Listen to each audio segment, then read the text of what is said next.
Speaker Nancy Pelosi is here with us to discuss. Do you think she needs to be presenting more meat on the bones of, I get that she's from a middle-class family, it's great, and I get that she feels people's pains, great, but what about, like, here are the 5 things I'm going to do directly for you? Does she need to be doing more of that? Well, she'll be doing some of that tomorrow once she'll put forth her economic plan. But people like to have a connection to whoever is running for office, that they share their experience, that they understand their lives. And I think that's what she is establishing. But I never give advice to presidential candidates. The wisdom that they have, the political astuteness that they have to become the presidential candidate says they know something about the market out there. But I do think that the one issue in terms of the cost of living, people want to hear something very specific. She is saying that in that ad, but also tomorrow in her economic plan. I have no complaint about how she is going forward. Oh, not a complaint, but do you think that she needs to be mixing it up more, having a press conference, more town halls, just out and about more? Oprah's the queen, obviously, but that's not a tough interview sitting down with Oprah. Oprah's endorsed her. She spoke at the convention. Does she need to be doing more of that sort of thing? She will make that decision in her campaign agenda and her plan. What we're going to do, though, is make sure that we own the ground to get out every vote to elect her, that the message that is shaped is non-menacing, that it's uniting, all progressive and bold, but non-menacing, and that we have the resources, the 3 M's, the mobilization, message, money, to get the job done. She will be herself. She will take it forward in the way that she has confidence to connect with the American people, show the empathy that she has. But make no mistake, I know her well, as you know. She is a person of, I know her personally, and she's a person of goodness, of deep faith, and that's why she cares so much about people and their well-being. Officially, I know her. Policy-wise, she has strength. Mm-hmm. She knows the issues. She knows the strategy. She's eloquent in her presentation. Well, I know she has your vote, but it's neck and neck. It is. I've never seen an election this tight at this point. Usually somebody has an edge at this point. That could change, but it's neck and neck. In the battlegrounds, it's neck and neck. So I do wonder, it seems like she's running kind of cautiously, and I wonder, does she need to take more risks? Well, I would say, since you said, she has my vote, I wasn't speaking about myself, because that's one vote. I'm talking about, I was in 3 states last week, not counting California and Washington, where I began then. And the enthusiasm out there is great for her. Mm-hmm. But again, it takes us to a point, and we have to get those other votes. So no one is taking anything for granted. We assume nothing. You know the word assume? It makes an ass of you and me. Mm-hmm. And I keep reminding people, mobilize, get out every vote that is eligible to vote, and make sure they're counted as cast. Mm-hmm. Message, non-menacing, uniting, bringing people together, money.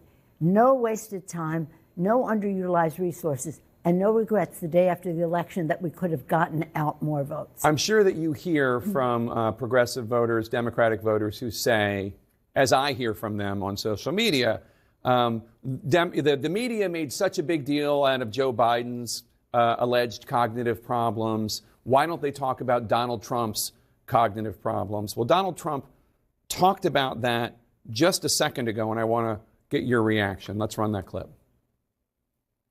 They laugh at us all over the world. They're laughing at us. And you know what they're really laughing at?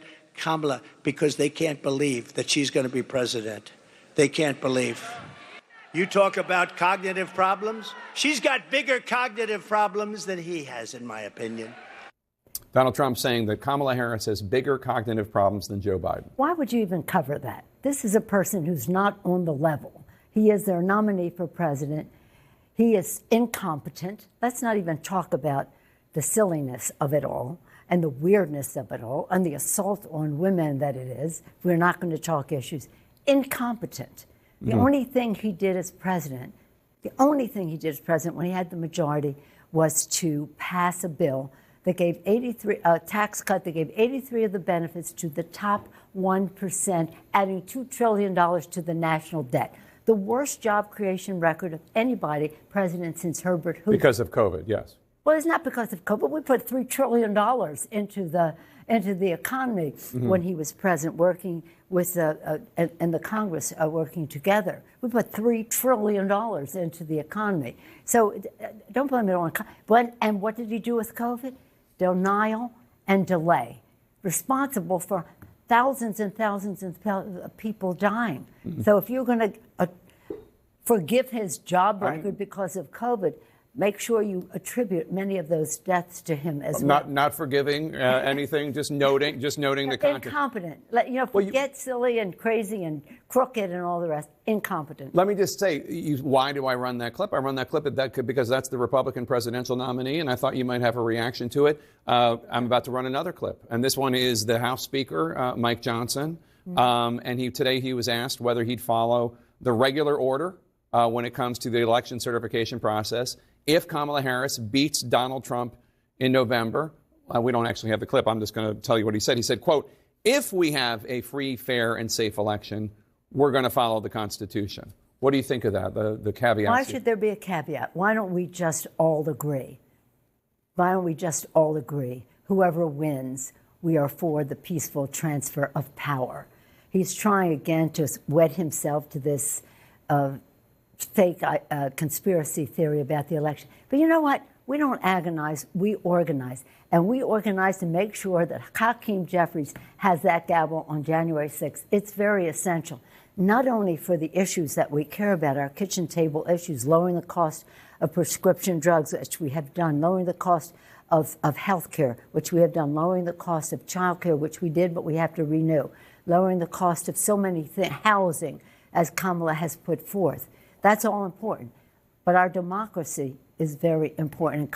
Hakeem Jeffries, now we are working, as we work to elect a Democratic president and vice president, to elect a Democratic Congress, to make sure that we can't have this a personal opinion when it's an absolute fact of numbers. Are you worried? The election. Are you worried about what might happen when Congress meets in January 6, 2025? Under House Speaker Johnson, if he is the Speaker. And I don't know what the results are going to be, but let's assume that he's still the Speaker. Are you worried? Well, first of all, Hakeem will be Speaker. Second of all, if the Republicans win, they have their own fight on their hands, and that may be what he's campaigning for there. But the fact is that the government, the U.S. federal government, has declared that a national special security day. So there will be increased security around the Capitol at that time. So the mob won't be in the room? Well, nobody could ever foresee that the President of the United States, disrespecting the office that he held, would incite an insurrection in the Capitol, assaulting our Capitol, our symbol of democracy to the world, assaulting our Constitution, which called for the peaceful transfer of power, and assaulting the Congress of the United States violently, going after me with a bullet in my head and a noose for his own vice president, who would not follow his instruction to ignore the Constitution and not honor his oath to protect and defend the Constitution. The national anthem says, proof through the night that our flag is still there. You've heard me say that again and again. And this is our night. We have to prove through the night that our flag is still there. I'll give you another Baltimore phrase. Comes from horse racing. We're here, we're going to whip to the lead, and then we're going to whip the lead to victory, and we do not agonize, we organize. You organize. Former House Speaker Nancy Pelosi, Democrat from San Francisco. Always a pleasure to have you here. Thank you so much, Madam Speaker. Good to see you.